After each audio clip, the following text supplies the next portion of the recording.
Assalamualaikum warahmatullahi wabarakatuh. Kami dari kelompok 2 Farmasi B 2021 akan berbagi pengetahuan mengenai resistensi antibiotik untuk memenuhi tugas mata kuliah pengantar komunikasi farmasi. Sebelum mengetahui apa sih resistensi antibiotik itu, kita kenalan dulu yuk. Saya Regina Tria Hidayati dengan NIM K1A021054. Saya Wulan Desi Rahmayanti dengan NIM K1A 021060. Halo, perkenalkan, nama saya Lalu Masud Rahmatullah dengan NIM K1A 021036.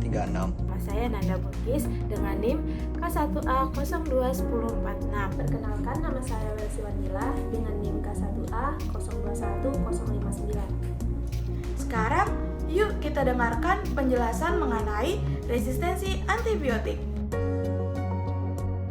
Kalian tahu nggak sih apa itu antibiotik?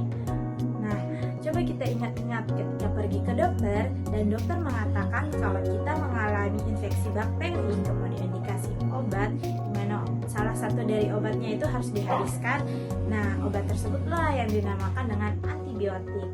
Untuk lebih jelasnya, antibiotik merupakan obat yang digunakan untuk mengobati infeksi yang disebabkan oleh bakteri, bukan infeksi yang disebabkan oleh virus ataupun jamur.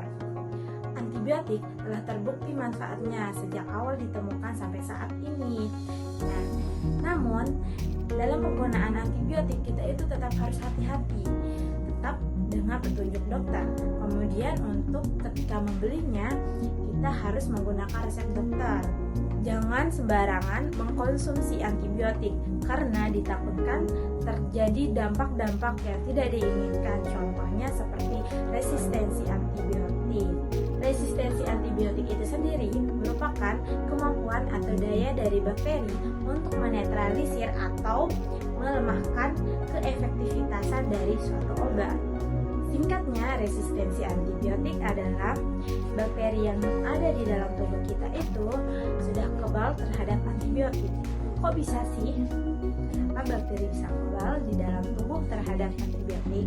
Ada beberapa cara yang dilakukan oleh bakteri agar kebal terhadap antibiotik. Yang pertama, bakteri menetralkan antibiotik dengan membuatnya tidak berbahaya. Dan yang ketiga, bakteri merubah struktur luarnya agar antibiotik tidak dapat menyentuh bakteri. Sebelumnya sudah dijelaskan apa itu resistensi antibiotik. Nah, sekarang apa sih penyebab dan akibat dari resistensi antibiotik? Jadi, pertama ada penyebab resistensi antibiotik, yaitu adalah mengkonsumsi antibiotik secara berlebihan. Perlu kita ketahui, saat mengkonsumsi antibiotik kita harus benar-benar dalam keadaan membutuhkannya. Karena jika semakin sering kita mengkonsumsi antibiotik, maka bakteri akan semakin besar kemungkinannya untuk menjadi resisten. Dan hal tersebut akan menyebabkan antibiotik tidak dapat membunuh bakteri di kemudian hari. Nah, apa sih contoh dari obat antibiotik yang paling sering? Yaitu antibiotik obat amoxicillin. Nah, amoxicillin ini paling sering diresepkan oleh dokter untuk pasiennya. Penyebab yang kedua yaitu kurangnya menjaga kebersihan. Menjaga kebersihan dapat menghindarkan kita dari berbagai macam penyakit. Namun, sayangnya tidak semua orang dapat menjaga kebersihannya dengan baik. Padahal dengan rajin mencuci tangan, kita dapat mencegah penyebaran bakteri resisten loh. Nah, kemudian penyebab yang ketiga yaitu mutasi bakteri resisten secara alami. Mengkonsumsi antibiotik dapat menyebabkan bakteri resisten semakin kuat dan kebal. Tetapi kebalnya bakteri tersebut bukan hanya karena kita mengkonsumsi antibiotik, tapi juga karena bakteri tersebut menerima gen resistensi dari bakteri lain. Selain tiga hal yang telah saya sebutkan tadi, resistensi antibiotik juga dapat terjadi karena pengidap tidak menuntaskan pengobatannya atau fasilitas kesehatan kurang mengontrol penyebaran infeksi, kemudian kurangnya pengembangan jenis antibiotik baru, serta tidak mencegah atau mengontrol resistensi antibiotik dengan baik. Selanjutnya, resistensi antibiotik? Akibat dari terjadinya resistensi antibiotik yaitu bakteri tersebut tidak dapat lagi dibunuh menggunakan antibiotik atau bakteri tersebut menjadi kebal dan lebih kuat. Kemudian pasien cenderung harus menjalani perawatan di rumah sakit dalam waktu yang lama dan dengan pengobatan yang berkelanjutan. Dan tentunya hal tersebut akan memakan biaya yang cukup tinggi. Serta penyakit ini sangat berbahaya bagi pengidapnya karena dapat menyebabkan kematian. Bagaimana bisa menyebabkan kematian? Karena bakteri tersebut susah disembuhkan. Seperti itu. Karena itu, kita harus bijak dalam mengkonsumsi antibiotik. Di sini saya akan menjelaskan mengenai contoh kesalahan penggunaan antibiotik di dalam masyarakat. Yang pertama yaitu membeli tanpa resep dokter. Membeli tanpa resep dokter ini merupakan suatu kesalahan yang biasa terjadi di negara berkembang. Hal ini disebabkan karena lemahnya pengawasan pada farmasi, sehingga menyebabkan antibiotik ini dapat dijual dengan bebas dan dapat digunakan untuk berbagai penyakit. Padahal sebenarnya antibiotik ini hanya dapat dibeli dengan menggunakan resep dokter dan untuk digunakan pada penyakit tertentu saja. Yang kedua yaitu membeli obat antibiotik secara online. Perkembangan digital juga berpengaruh kepada peredaran antibiotik, sehingga banyak masyarakat yang dapat mendiagnosis penyakit mereka sendiri berdasarkan internet, sehingga mereka berinisiatif untuk membeli obat tersebut secara bebas melalui online shop yang ada di internet. Yang ketiga yaitu membeli antibiotik yang berbeda. Karena banyaknya masyarakat yang membeli antibiotik itu secara bebas tanpa resep dokter dapat menyebabkan dosis yang dibeli itu tidak sesuai dengan penyakit yang diderita. Yang keempat yaitu menggunakannya pada penyakit yang tidak perlu. Seringkali antibiotik ini dianggap sebagai penyembuh segala penyakit.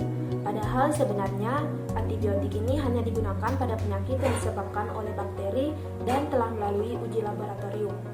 Banyaknya penyakit yang tidak perlu menggunakan antibiotik itu ada 80%. Karena pada umumnya penyakit yang boleh menggunakan antibiotik ini hanyalah penyakit dengan infeksi yang berat seperti infeksi kandung kemih, radang paru-paru, radang otak, tipes, dan tuberkulosis. Sedangkan pada penyakit yang disebabkan oleh virus, jamur, dan parasit seperti flu, batuk, radang tenggorokan, itu tidak perlu menggunakan antibiotik. Pada kesempatan kali ini, saya akan menjelaskan tentang bagaimana upaya yang bisa kita lakukan untuk mencegah terjadinya resistensi antibiotik. Sebelumnya sudah dijelaskan tentang pengertian apa itu antibiotik, resistensi antibiotik, terus penyebab-penyebabnya, serta akibat yang ditimbulkan. Berbicara tentang akibat yang ditimbulkan sangat berbahaya, bukan? Nah, untuk itu kita harus berupaya untuk mencegah terjadinya resistensi ini.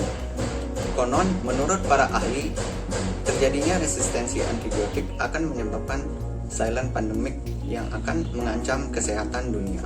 Oleh karena itu, kita harus bersama-sama di dalam mencegah terjadinya. Hal yang dapat kita lakukan adalah dengan bijak menggunakan antibiotik. Yang pertama adalah gunakan antibiotik sesuai dengan kebutuhan kita. Gunakan sesuai dengan instruksi dari dokter atau berdasarkan resep dokter. Jangan menggunakan antibiotik secara sendiri-sendiri. Jika disuruh habiskan oleh dokter, maka habiskanlah antibiotik tersebut. Tujuannya adalah agar khasiat dari antibiotik tersebut bisa bekerja dengan baik dan tanpa adanya efek samping. Yang kedua adalah pastikan bahwa di dalam menggunakan antibiotik kita benar-benar membutuhkannya. Selanjutnya adalah jangan menggunakan antibiotik sisa dari pengobatan sebelumnya. Terus yang keempat, jangan menggunakan antibiotik pemberian dari orang lain karena bisa jadi itu berbeda resep dengan diri kita sendiri karena berbeda khasiat. Selanjutnya adalah tenaga kesehatan diharapkan meresepkan antibiotik secara relevan dengan bercermin sesuai dengan kebutuhan dari pasiennya. Dan yang tak kalah pentingnya adalah tetap jaga kesehatan, lakukan imunisasi untuk mencegah terjadinya infeksi-infeksi yang disebabkan oleh bakteri. Nah, setelah menyimak penjelasan mengenai resistensi antibiotik, sekarang saatnya kita bijak dalam menggunakan antibiotik. Sebelum menggunakan obat, sebaiknya kita kenalan dulu nih dengan DILA, dosis, frekuensi, dan lama pemakaian obat. Dosis adalah jumlah atau takaran obat yang diberikan kepada pasien. Frekuensi pemberian obat berkaitan dengan durasi kerjanya, sedangkan lama pemakaian obat yaitu waktu yang dibutuhkan untuk mencapai efek pengobatan yang diinginkan. Bicara mengenai antibiotik, apa sih hubungan antara antibiotik dengan masa pandemi COVID-19 saat ini? Menurut WHO, penggunaan antibiotik dengan sembarangan akan menyebabkan percepatan munculnya resistensi antibiotik. COVID-19 sendiri disebabkan oleh virus, bukan oleh bakteri. Sehingga penggunaan antibiotik untuk mencegah atau mengobati virus pada pandemi COVID-19 ini tidak diperbolehkan kecuali infeksi bakteri. Oleh karena itu, mari menggunakan antibiotik yang baik dan benar dengan 5T. Tidak membeli antibiotik tanpa resep dokter, tidak menggunakan antibiotik selalu saat infeksi bakteri, tidak memberikan antibiotik sisa kepada orang lain, tidak menyimpan antibiotik di rumah. Tanyakan kepada apoteker mengenai obat antibiotik. Sekarang mari kita bersama-sama mencegah resistensi antibiotik dengan menggunakan antibiotik yang bijak, tidak memberikan antibiotik kepada orang lain, menjaga kebersihan diri dan lingkungan, jangan menggunakan obat-obatan yang tidak jelas isinya, dan melapor apabila ada penggunaan antibiotik yang salah. Sekian penjelasan mengenai resistensi antibiotik dari kelompok kami. Wassalamualaikum warahmatullahi wabarakatuh.